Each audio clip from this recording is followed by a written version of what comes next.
Então, boa noite, pessoal. Quem está, sou o Júnior, né, coordeno aqui o grupo de leitura Salão do Fogo.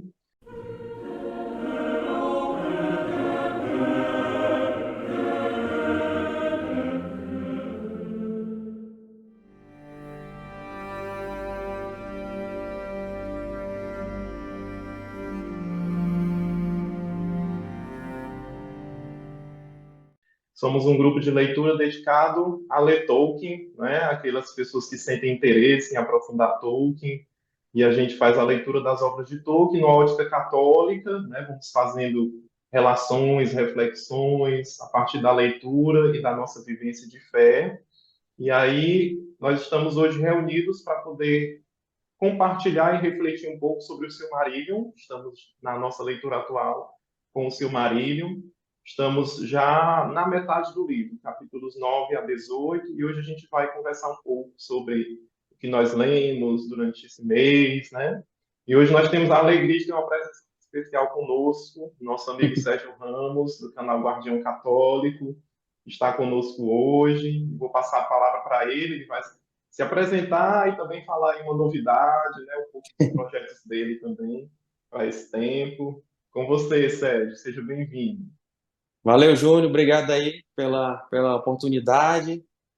Olá, Guardiões. Olá a todos os integrantes aí do grupo, né? Salão do Fogo. E esse nome o Júnior não falou, mas é baseado lá no capítulo Conselho de Elrond, né? Onde a gente fica sabendo que os personagens se reúnem ali naquele Salão do Fogo para ouvir histórias, as poesias antigas, as tradições élficas. É um local bem como o nome diz, né, para todo mundo se sentir aconchegado ali e ter uma conversa legal sobre o que está sendo debatido. Eu já fiz uma participação aqui no grupo alguns meses atrás, eu até coloquei ela aqui em pedaços no Guardião Católico e depois coloquei ela completa e foi bem legal participar. E como agora nesse ano de 2024, né, está se iniciando, eu tenho novas ideias aqui para o canal, para o Guardião Católico. Eu convidei o Júnior, né, se ele não queria trazer o Salão do Fogo aqui para o Guardião Católico, para ter a oportunidade de mostrar para mais pessoas, ter mais conteúdo para o canal e para quem tiver interesse também poder participar das discussões, né? Tem muita gente aí que é interessada em grupos de leitura e tudo mais. E aí eu pensei inicialmente em fazer o seguinte: as reuniões vão continuar, sempre vai ser a comando do Júnior, né? Para quem não sabe, o Júnior Nogueira é do Shalom de Sobral, né? Tá sempre em todos os eventos lá que tiver de Shalom, ele tá no meio lá, tá gravando uns videozinhos lá muito doido e tal, muito legal mesmo. E, e aí o Júnior é o comandante aqui do Salão do Fogo, né? Ele reúne o pessoal e dá início às discussões. E aí o pessoal do Guardião Católico que quiser participar, as reuniões são mensais, né, Ju? São mensais. Toda reunião é colocada uma meta de capítulos. Como é só uma vez por mês, são vários capítulos, né? Uns 10 mais ou menos, né? Que o pessoal lê para debater, acho que no final do mês, geralmente, né, Ju? E aí, esse debate Sempre na última e terça-feira do mês, a reunião. última terça-feira, Isso, do mês. legal. Então, o pessoal vai debater. Só que é o seguinte: como é um grupo de leitura, o interessante é que todos possam participar de maneira igualitária. Então, todo mundo pode ter voz, né? Pode falar, aparecer no vídeo e tal. Então, por isso que a gente não vai mexer nessa sistemática. Vai continuar sendo feita pelo Zoom. Vai ser feita a transmissão dela pelo Guardião Católico vai ser gravada, mas todo mundo vai debater ao vivo, né? E lá, quando tiver, o Júnior vai gravar e aí depois eu vou colocando aqui no Guardião Católico. Então, para quem quiser participar, que não participa ainda, tem que entrar no link que vai estar na descrição dos vídeos aqui do Salão do Fogo, o link do grupo de WhatsApp comandado pelo Júnior também. E lá que vai ser sempre avisado, né? Com antecedência os capítulos que estão sendo lidos, qual vai ser a data exata da próxima reunião, as principais informações, né? E sempre a gente quiser e puder divulgar aqui também, a gente vai divulgar de forma antecipada nas redes do Guardião também. Então, resumindo tudo, né? Reuniões comandadas pelo Júnior serão ainda pelo Zoom, serão gravadas e no mês seguinte eu vou jogar a gravação no Guardião Católico. Não vai ser a gravação inteira, né? Como a gente tem que valorizar o conteúdo, a gente vai fazer uns cortes, porque é mais ou menos 1 hora e meia de reunião. Então, talvez meia hora, 20 minutos por vídeo, a gente vai colocando. E aí, no final do mês, no último, no caso, eu vou colocar as quintas-feiras, né? E na última quinta-feira do mês, eu coloco o completo, né? A gravação completa. E aí, assim, quem quiser, o pessoal pode escolher se vai assistindo aos pedaços, né? Ou se vai, deixa para assistir tudo no final e ver logo tudo gravado, tudo junto. Então, é assim que vai funcionar. E como eu falei, né, vai ser nas quintas-feiras, por quê? Porque a partir de janeiro, né, que é esse mês que vocês estão aí do Guardião estão assistindo agora, a gente está gravando em dezembro, vocês estão assistindo agora em janeiro. Os OGCs, que são os vídeos normais de conteúdo, eu estou transferindo para domingo, né? Então, domingo, né, dia do Nosso Senhor, vai ser também o dia que vocês vão ter lá um tempinho para assistir o Guardião Católico. E aí, a quinta-feira, que era o dia tradicional, né, até por sugestão do Júnior, vai ficar o Salão do Fogo. Então, ou seja, o Guardião Católico já está se expandindo, né? Trazendo mais gente aqui, mais pessoas comprometidas com a fé católica. Lembrando que o Salão do Fogo é um grupo eminentemente católico, mas aceita outras pessoas que têm outros tipos de crenças. Mas as pessoas têm que saber que o que vai ser debatido aqui, né, é com a ótica católica, né? Até porque o Tolkien era católico, aquele negócio todo, a gente já sabe. Ele colocou todo o simbolismo católico, aquele negócio todo, então não tem como fugir disso. Então a gente aqui acredita que a melhor chave de interpretação para você entender com profundidade a obra do Tolkien é essa. Então já fica avisado, né? E é isso. Então, a partir de janeiro, o Salão do Fogo faz parte aqui do Guardião Católico, né? Com a permissão aí e o companheirismo do Júnior e dos demais participantes, né? Quero que todo mundo participe bem aí das discussões. De vez em quando eu vou aparecer aqui também, claro, né? Para vir discutir com o pessoal e poder trazer um pouco aí de novas ideias aí para isso. Então, pode começar aí a reunião agora, a última do ano, né, de 2023, e a primeira para quem está assistindo no Guardião Católico 2024. Obrigado aí mais uma vez, Júnior. Uma alegria para nós, Sérgio, a gente fazer esse trabalho compartilhado, né, sobre as obras de Tolkien. Uma vez, eu já vi você falando várias vezes sobre isso, né, que como faz falta é, alguém que leia as obras e divulgue as obras sob esse prisma católico, né? Você comentou que Com até na certeza. Tolkien Society é vedado isso, digamos assim, né? Detalhe, falou em Tolkien Society, eu esse ano, agora em 2023, eu estou me desligando da Tolkien Society e da Mythopic Society, que são as duas maiores sociedades, por causa disso. Porque eles estão colocando muitas ideias progressistas lá, muitos artigos nos periódicos deles, falando, colocando paganismo dentro do Tolkien, colocando essas ideias progressistas, esse tipo de coisa, além dessa proibição aí que o Júnior falou de você debater de forma direta como é que o Tolkien via a religião, né? Então, assim, para eles não vai fazer diferença nenhuma, uma anuidade a menos, né? Mas assim, não me sinto mais bem de estar contribuindo para esse tipo de pensamento. Então, já vou ficar fora dessas associações. Pode ser que um dia elas voltem, né? Porque elas foram criadas para respeitar o legado do Tolkien, mas não estão fazendo isso, infelizmente, né? É muito triste, né? E eu acho que vai fazendo então a diferença, né? O tipo de trabalho onde a gente vai resgatando essa dimensão católica, né, das obras do Tolkien. E Uhum, a grande maioria dos que fazem parte do Salão do Fogo compartilham essa visão também, né? De uma uhum, leitura a partir da ótica católica, porque é a leitura que, na nossa compreensão, dá a profundidade maior da obra dele, né? Todas as outras, de certa maneira, são um tanto parciais, né? Não abarcam tudo, né? Ou às vezes até uhum, tendenciosas, né? Também as leituras, né? Que se fazem às vezes, né? uhum. Então é uma grande alegria, viu? Compartilhar com você este trabalho, né? Tenho Bom, certeza que os valeu. colegas aqui do grupo compartilham do mesmo sentimento também. Então Legal. vamos lá, pessoal. Só atualizando também quem está acompanhando a gente, já pelo Guardião, nós estamos, como eu falei, né? Já lemos o capítulo do Ainulindale, né? Até o capítulo 9, tá? No mês passado a gente conversou até o capítulo 8, quer dizer, né? Conversamos, refletimos, né? Vimos a parte da criação, Valaquenta, né, a caracterização dos Vala, os primeiros tempos ali dos elfos, né, da Terra-média. E aí, para esse mês, a gente começou da fuga dos Noldor, né, lá de Valinor, até a chegada dos homens, né, no capítulo 18. E aí o pessoal leu e a gente costumeiramente abre agora, né, para os que quiserem colocar suas reflexões, falar como foi a leitura, tá bom? Aí eu dou a palavra agora a vocês que estão aqui online, se vocês quiserem já começar, dizer como é que foi a leitura, fazer perguntas, né? Aí vocês podem já ligar aí o microfone de vocês.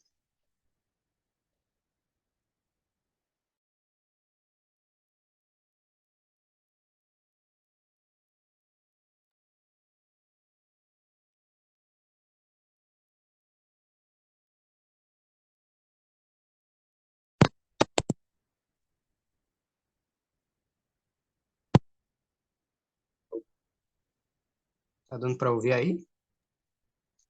Tá sim, Ismael. Dá para ouvir você. É, sobre Silmarillion, né? Logo no comecinho, é mais um comentário, né? Seguido de uma pergunta, né? É, na verdade, duas perguntas. É, é sobre o Silmarillion, logo no comecinho, a gente, lá no Aino Lindale, a gente tem contato com o Eru Ilúvatar, né? Fala havia Eru, Uno, etc, né? E essa até é uma questão que a gente já falou em alguns encontros passados, né? Eu e o pessoal aqui, né? Sobre o que seria o Eru. Claro, o Eru é o deus lá da Terra-média, mas o que seria ele? Ele seria uma, uma figura em que se aplicaria a figura do deus do cristianismo nele. Ele seria uma figura que se prepararia o leitor para entrar em contato com Deus do cristianismo. Perdoa aí o cachorro latino. E também, ou então ele seria como que a imagem do Deus cristão que ainda não foi bem revelada na Terra-média. Essa é mais ou menos a pergunta, não sei se deu para entender, né? Porque, por exemplo, no Silmarillion é falado, né, de Eru, que significa, se não me engano, pai de todos, né? Ilúvatar. Ilúvatar, Eru significa pai de todos, né? Que seria mais ou menos, né, Deus Pai. Também fala que os Ainur, eles são criados como rebentos do pensamento de Eru, né? São criados pelo Logos, pela razão de Eru, e também a Terra-média é criada ao Eru a dizer, né? Muito bem que essas coisas sejam. Então, as coisas são criadas pela palavra, assim como no nosso mundo as coisas são criadas pela palavra de Deus, né? O Logos, que é o Filho. E também tem o fogo secreto, né? Então, a imperecível chama, né? Que isso aí é um pouco mais claro, né? Até o próprio Tolkien falou sobre isso nos casos, né? Que é sobre, seria mais ou menos o Espírito Santo, né? Que é o Senhor que dá a vida, né? Como diz o credo. E mais ou menos é isso aí. E a outra pergunta, né, que eu queria fazer é que, já que o pessoal reclama tanto, né? O Sérgio já falou isso algumas vezes no canal, né? Por exemplo, sobre no Aino Lindale, né? Que os Valar têm participação na criação do mundo, aí o pessoal, não sei o quê, né? Reclama muito sobre isso também. É sobre a reencarnação dos elfos, né? Esse tipo de coisa. Aí eu queria perguntar, por que que o Tolkien ele fez as coisas assim e não de outra forma? Não sei se deu para entender. Por que que ele fez assim e não algo mais é, parecido, mesmo que não fosse uma alegoria, né? Pro do nosso mundo para a Terra-média. Enfim, essa, acho que é isso. Acho que deu para entender, né? Muito boas as suas perguntas, viu, Ismael? E eu vou, claro, aproveitando que o Sérgio está aqui, eu vou direcionar as duas para ele, né? Aí depois eu vou Ixi, colocar uma impressão que eu tenho sobre essa segunda pergunta, Sérgio, que aí você vai também dizer se faz sentido ou não. Mas eu vou deixar que tá, você responda aí as duas perguntas dele. tá. A primeira, eu posso responder que sim, que Eru e Lúvatar é uma imagem do nosso Deus cristão, do Deus do mundo primário, no caso, né? Nós temos lá o pai, que é o Eru, né? O pai de tudo, como Ismael, né? Como Ismael falou. A tradução de Ilúvatar é essa, é o pai de tudo. Temos o Espírito Santo, que ele também falou, que é realmente a imperecível chama, né? O fogo secreto.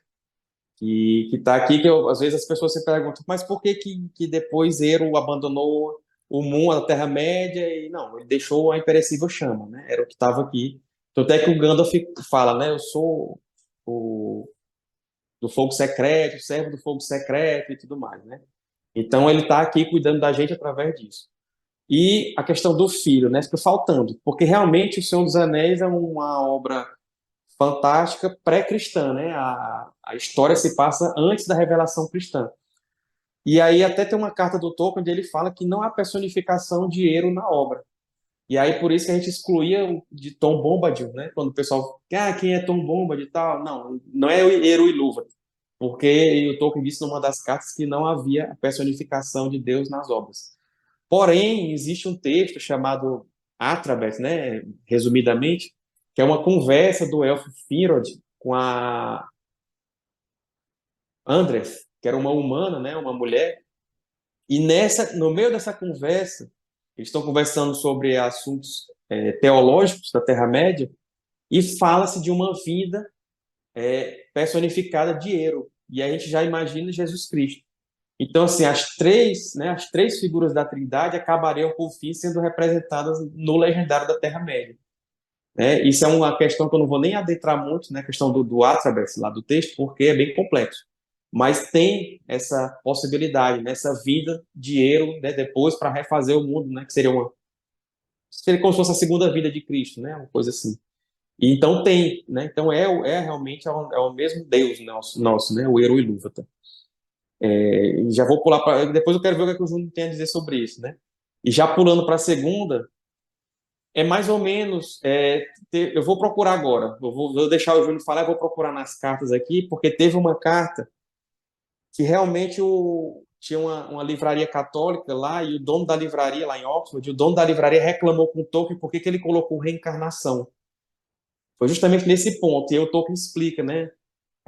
Eu não vou lembrar agora das palavras, mas ele fala mais ou menos isso, que o livro. Ele está tomando o livro como se fosse um manual de teologia, que não é para ser tomado assim, né? E eu vejo muito assim, o livro é um conto de fadas, e o conto de fadas, ele é esse mundo periculoso, esse mundo maravilhoso que é diferente do nosso.